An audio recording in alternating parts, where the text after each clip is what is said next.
नमस्कार. आज एम्ब्रॉयडरीचा धागा, मोती आणि काही मणी याच्यापासून एक सुंदर राखी तयार करूया. मी मृण्मयी रचनात्मकमध्ये तुमचं खूप खूप स्वागत करते. सगळ्यात आधी एम्ब्रॉयडरीचे मी 6 धागे घेतलेत, 2 30 सेंटीमीटरचे आणि 4 60 सेंटीमीटरचे. त्याची टोकं फेविकॉल लावून सील करून घेतली आहेत. 2 30 सेंटीमीटरचे धागे मध्ये ठेवून 2 धागे एक मोठे एका साईडला घेऊन 2 छान गाठी मारून घेतल्या आहेत आणि सेलो टेपनी अशा प्रकारे एका बेसला सील केलं आहे.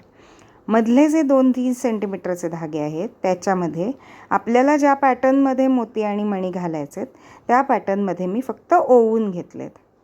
आता जे 2 साईडचे मोठे धागे आहेत त्यांनी अल्टरनेटप्रमाणे मी गाठी मारून घेते आहे.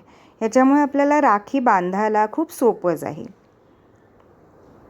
अशा गाठी मी फ्रेंडशिप बँडच्या व्हिडिओमध्ये पण दाखवल्या आहेत. तुम्ही तो व्हिडिओ बघितला नसेल तर जाऊन नक्की बघा. काही गाठी मारून झाल्यानंतर एक एक बीड पुढे सरकवून परत दोन्ही साईडनी गाठी मारून घ्यायच्या आहेत. दोन्ही साईडनी गाठ मारल्यामुळे हा मोती किंवा बीड पूर्णपणे तिथे लॉक होऊन जातो आणि हलणार नाही.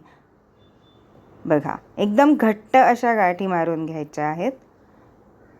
तुम्ही थोडं व्हिडिओ स्लो करून सुद्धा गाठ कशी मारली आहे हे बघू शकता. याआधी मी गोंडा राख्यांचा व्हिडिओ शेअर केलेला आहे, लिंक मी डिस्क्रिप्शन बॉक्समध्ये देते, तो सुद्धा नक्की बघा. विकतच्या राख्या आणण्यापेक्षा अशा घरीच आपल्या हाताने तयार केलेल्या राख्या बांधायला किती मस्त वाटतं ना.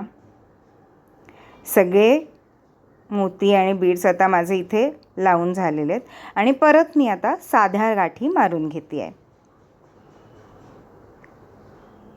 तुम्हाला व्हिडिओ आवडला असेल तर नक्की मित्रपरिवाराबरोबर शेअर करा. कसा वाटला हे कॉमेंटमध्ये मला नक्की सांगा. चॅनलला सबस्क्राईब केलं नसेल तर नक्की सबस्क्राईब करा. परत एकदा साध्या गाठी मारून घेऊन लॉक केलं आणि धागा कापून घेतला.